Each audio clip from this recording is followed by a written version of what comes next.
नमस्कार दोस्तों, कैसी चल रही है आप लोगों की दोस्तों तैयारी। अक्टूबर में आपके दो महत्वपूर्ण एग्जाम होने हैं, जिनमें एक यूपीएससी और दूसरा यूपीपीसीएस। तो दोस्तों कमर कस के लगे रहिए, क्योंकि लक्ष्य आपको प्राप्त करना है। याद रखना दोस्तों, घर पे माँ बाप इंतजार कर रहे हैं कि उनका बेटा एक दिन आईएएस बनेगा, पीसीएस अधिकारी बनेगा। आप अपनी नहीं तो अपने माँ बाप के बारे में जरूर सोचना एक बार, कि वो इंतजार में बैठे हुए हैं और आपसे बहुत उम्मीद लगाए बैठे हुए हैं कि उनका बेटा जल्दी सेलेक्ट होकर के वापस लौटेगा। दोस्तों आज की जो मेरी क्लास का टॉपिक है वो है मौर्य साम्राज्य। आज हम लोग पढ़ने वाले हैं मौर्य साम्राज्य के विषय में। और पिछली क्लास में दोस्तों हम लोगों ने पढ़ लिया था भारत पर विदेशी आक्रमण, जिसमें हम लोगों ने पढ़ा था कि किस तरीके से ईरानियों ने और यूनानियों ने भारत पर आक्रमण किया। तो दोस्तों शुरू करते हैं आज की क्लास, मौर्य साम्राज्य। तो मेरा आप लोगों से सबसे पहला प्रश्न यही है कि मौर्य साम्राज्य के विषय में जानकारी हमें कहां से प्राप्त होती है। तो दोस्तों मौर्य साम्राज्य के विषय में जानकारी के दो बहुत महत्वपूर्ण स्रोत हैं, जिसमें एक आप साहित्य को या पुस्तकों को ले सकते हो और दूसरा अशोक के अभिलेख हो सकते हैं।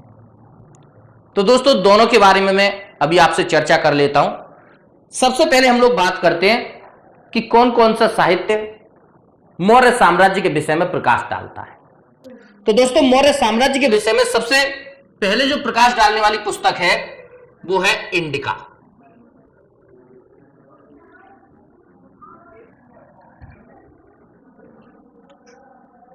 चंद्रगुप्त मौर्य के दरबार में एक यूनानी राजदूत था मेगस्थनीज। वो कई वर्षों तक चंद्रगुप्त मौर्य के दरबार में रहा और उसने जो कुछ भी देखा उसको एक पुस्तक में संकलित किया, और उस पुस्तक को ही दोस्तों हम लोग बोलते हैं इंडिका, जो मेगस्थनीज के द्वारा लिखी गई है।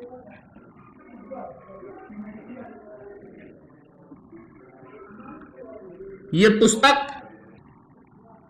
मौर्य साम्राज्य के प्रशासन के विषय में कई महत्वपूर्ण जानकारी देती है। लेकिन दोस्तों इस पुस्तक का जो संस्करण है वो संस्करण दोस्तों समाप्त हो चुका है। कहीं कहीं हम लोगों को इस पुस्तक के कुछ पेज प्राप्त होते हैं, जिससे हमें मौर्य साम्राज्य के विषय में जानकारी प्राप्त होती है। तो जो पहला स्रोत है मौर्य साम्राज्य के विषय में जानकारी का वो है इंडिका, जो मेगस्थनीज के द्वारा लिखी गई है। दोस्तों दूसरी जो महत्वपूर्ण पुस्तक है वो है अर्थशास्त्र।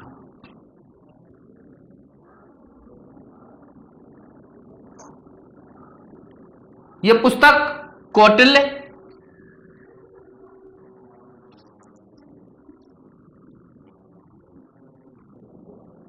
जिनको हम लोग आम बोलचाल की भाषा में चाणक्य कहते हैं, उनके द्वारा लिखी गई है। दोस्तों नाम से तो आपको यह लग रहा होगा कि यह पुस्तक मौर्य साम्राज्य की अर्थव्यवस्था के विषय में हमें जानकारी देती होगी, लेकिन मैं आपको यह बता दूं इस पुस्तक का जो विषय वस्तु है वो राजनीति है। मौर्य साम्राज्य के प्रशासन के विषय में और राजनीति के विषय में जो हमें जानकारी देती है वो कौटिल्य द्वारा लिखी गई पुस्तक अर्थशास्त्र से हमें प्राप्त होती है। यह राजनीति विज्ञान पर आधारित है दोस्तों पुस्तक। और एक बात और ध्यान रखना, यह राजनीति विज्ञान पर आधारित विश्व की सबसे प्राचीनतम पुस्तक है।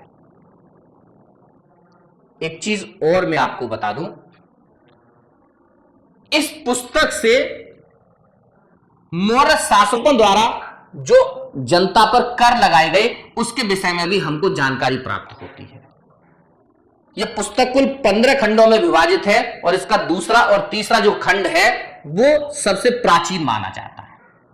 तो मौर्य साम्राज्य के विषय में जानकारी का जो दूसरा मुख्य स्रोत है वो है अर्थशास्त्र, जो कौटिल्य के द्वारा लिखी गई, और इस पुस्तक का जो विषय वस्तु है वो राजनीति है।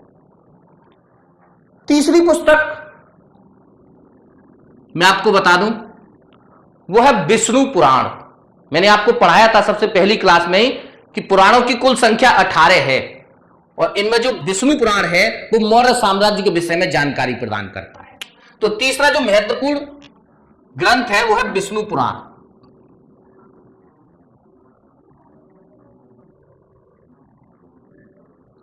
विष्णु पुराण से भी हम लोगों को मौर्य साम्राज्य के विषय में जानकारी मिलती है। दोस्तों एक और बहुत महत्वपूर्ण पुस्तक है जिसका नाम है मुद्रा राक्षस। इस मुद्रा राक्षस पुस्तक से भी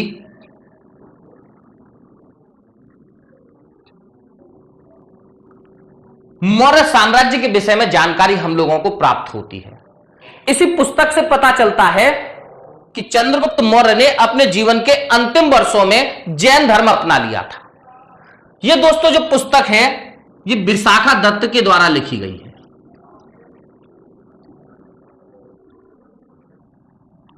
और इस पुस्तक में चंद्रगुप्त मौर्य के जो विरोधी थे उन विरोधियों के खिलाफ कौटिल्य ने या फिर चाणक्य ने जो चालें चली हैं उन चालों का उल्लेख इस पुस्तक के अंदर किया गया है।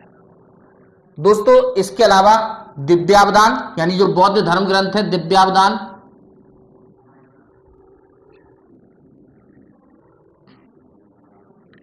कथावस्तु,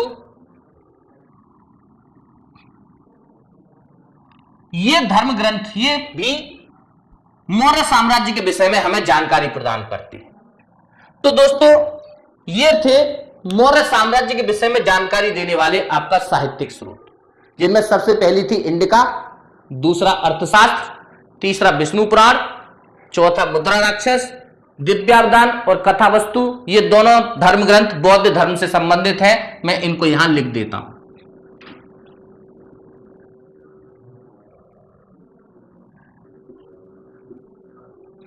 ये इतनी सारी पुस्तकें मौर्य साम्राज्य के विषय में हम लोगों को जानकारी प्रदान करती हैं।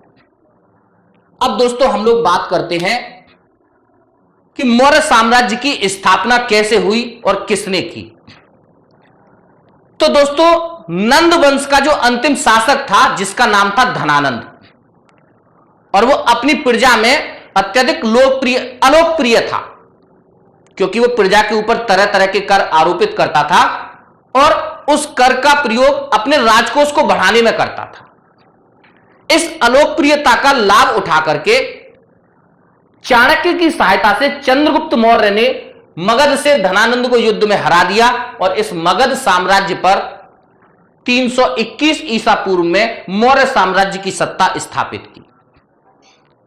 तो सबसे पहली बात यह आती है कि यह चंद्रगुप्त मौर्य कौन था।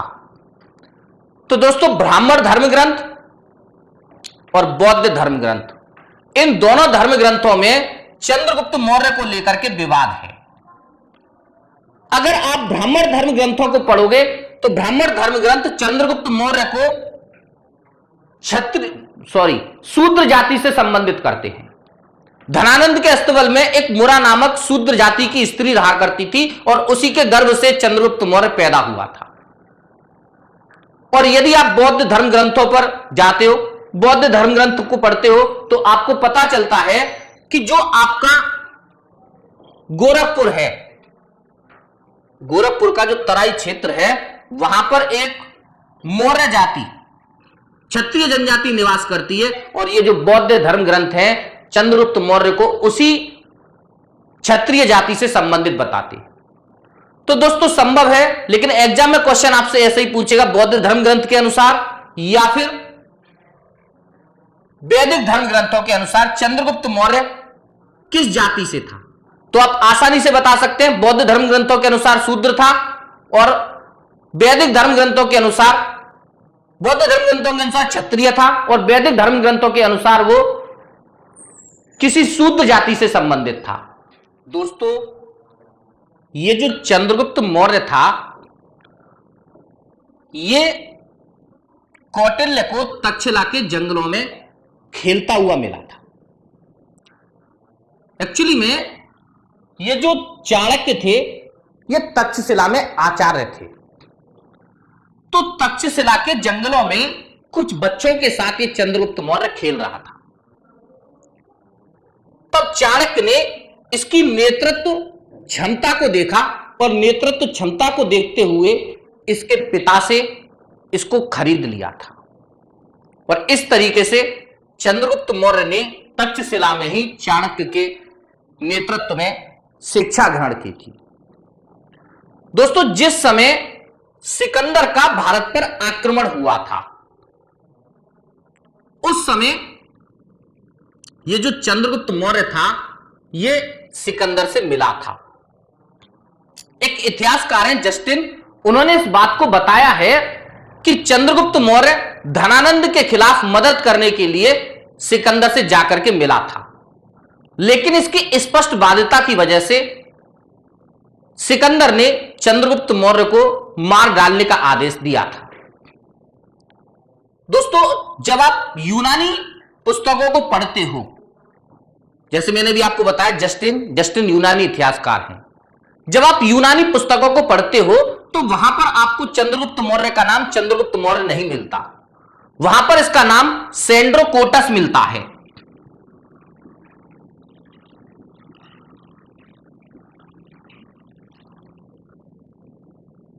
सेंड्रोकोटस के नाम से यह यूनानी पुस्तकों में चंद्रगुप्त मौर्य का नाम हमें प्राप्त होता है।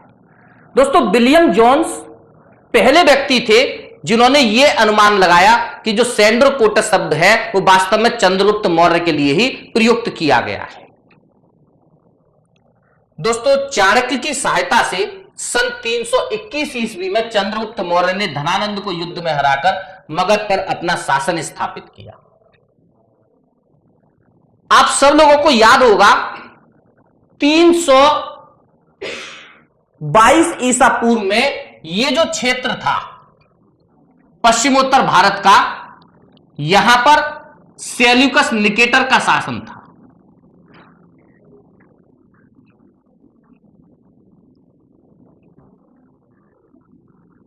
सेल्यूकस निकेटर का शासन था जो वास्तव में सिकंदर का उत्तराधिकारी था, सिकंदर का सेनापति था। सिकंदर इसको इस क्षेत्र में प्रशासन संभालने को छोड़कर वापस जब लौट रहा था तो सिकंदर की मृत्यु हो गई थी और इस वजह से यह जो पूरा का पूरा क्षेत्र था, यह पूरा का पूरा क्षेत्र सेल्यूकस निकेटर के अधीन था।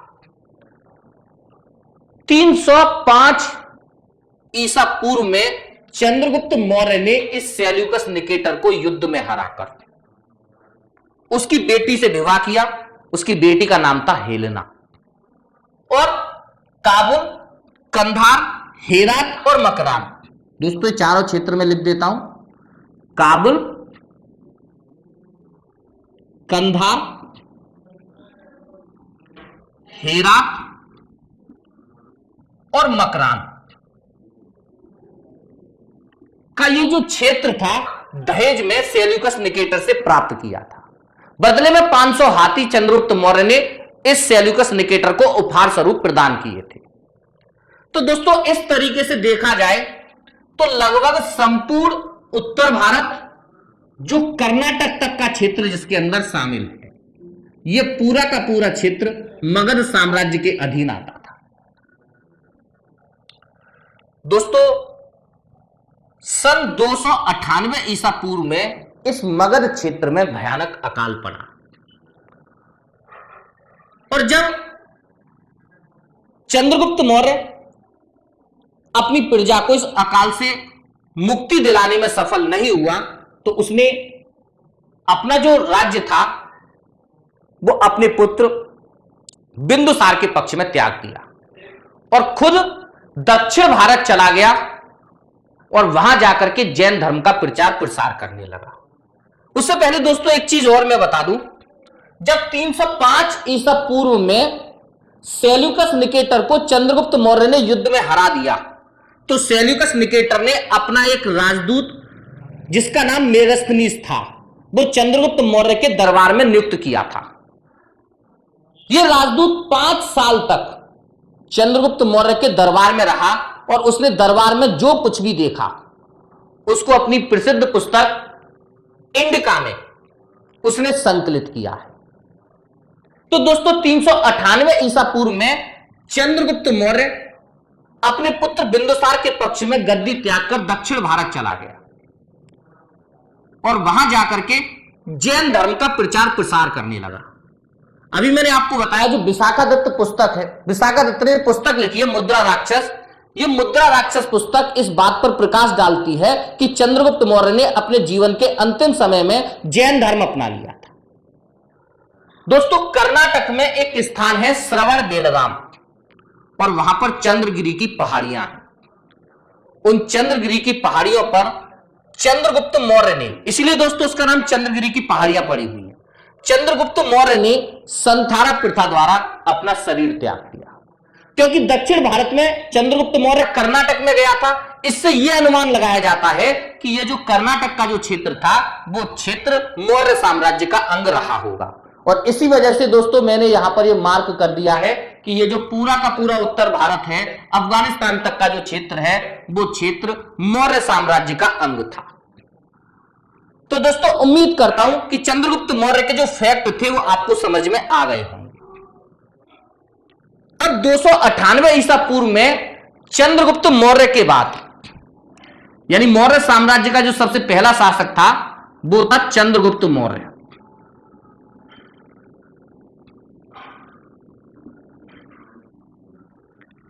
और चंद्रगुप्त मौर्य के बाद इसका जो बेटा था बिंदुसार, वो मौर्य साम्राज्य का शासक बना। दोस्तों बिंदुसार ने अपने जीवन काल में कोई युद्ध नहीं लड़ा। इसकी उपाधि थी अमित्र घाट। बिंदुसार की जो उपाधि थी वो अमित्र घाट थी।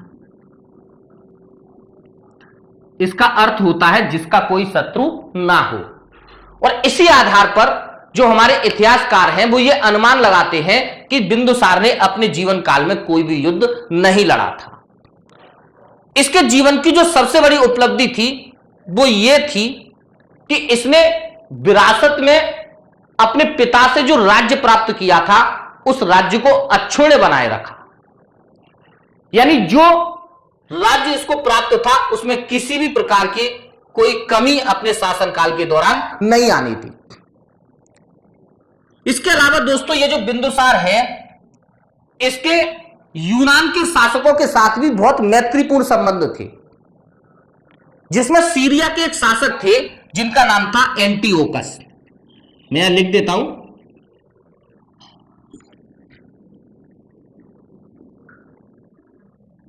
सीरिया के शासक जिसका नाम था एंटीओकस।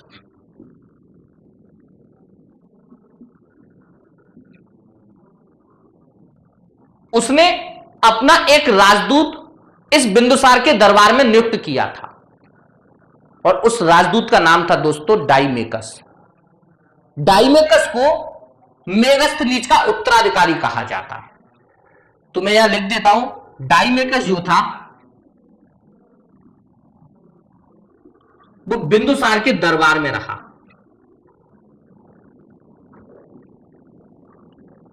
और यह भी यूनानी राजदूत था। दोस्तों 273 ईसा पूर्व तक बिंदुसार ने शासन किया। बिंदुसार के शासनकाल के दौरान जो अशोक था इसका पुत्र, वो उज्जैन का राज्यपाल इसको नियुक्त किया गया था। और बिंदुसार के शासनकाल के दौरान ही दोस्तों तक्षशिला में विद्रोह हुआ था और इस विद्रोह को दबाने के लिए ही बिंदुसार ने अशोक को तक्षशिला भेजा था, जिसकी जानकारी हम लोगों को दिव्यावदान से होती। दोस्तों 273 ईसा पूर्व के बाद 269 ईसा पूर्व तक 4 वर्षों तक यह जो मौर्य साम्राज्य था वो गृह युद्ध का शिकार हुआ। और 4 वर्षों बाद दोस्तों बिंदुसार के बाद 269 ईसा पूर्व में अशोक जो था वो मौर्य साम्राज्य का शासक बना। अशोक मौर्य साम्राज्य का सबसे प्रतापी शासक था और उसी के शासनकाल के दौरान मौर्य साम्राज्य का सबसे अधिक विस्तार हुआ है। दोस्तों विरासत में मौर्य साम्राज्य, विरासत में एक बहुत बड़ा साम्राज्य अशोक को प्राप्त तो हुआ था, लेकिन उसके साथ साथ अशोक ने इस राज्य की सीमाओं को भारत की सीमाओं के बाहर भी जाकर के विस्तारित किया है। और इसीलिए मैंने कहा है कि जो सबसे बड़ा साम्राज्य था मौर्य साम्राज्य में, वो अशोक का साम्राज्य सबसे बड़ा था। तो दोस्तों ये थे मौर्य साम्राज्य के फैक्ट। दोस्तों कल वाली जो मेरी क्लास होगी उसमें हम लोग अशोक के बारे में पढ़ेंगे और अशोक के अभिलेखों के बारे में पढ़ेंगे कि अशोक का कौन कौन सा अभिलेख हमें कहां से प्राप्त हुआ है। अभिलेखों से दोस्तों बहुत सारे क्वेश्चंस पूछे जाते हैं, तो आज आप लोग इतना तैयार कर लो। जो मेरी नेक्स्ट क्लास होगी उसमें हम लोग अशोक और उसके बाद मौर्य साम्राज्य के सामाजिक, आर्थिक और राजनीतिक व्यवस्था पर भी चर्चा करेंगे। तब तक दोस्तों मुझे आज्ञा दीजिए। धन्यवाद।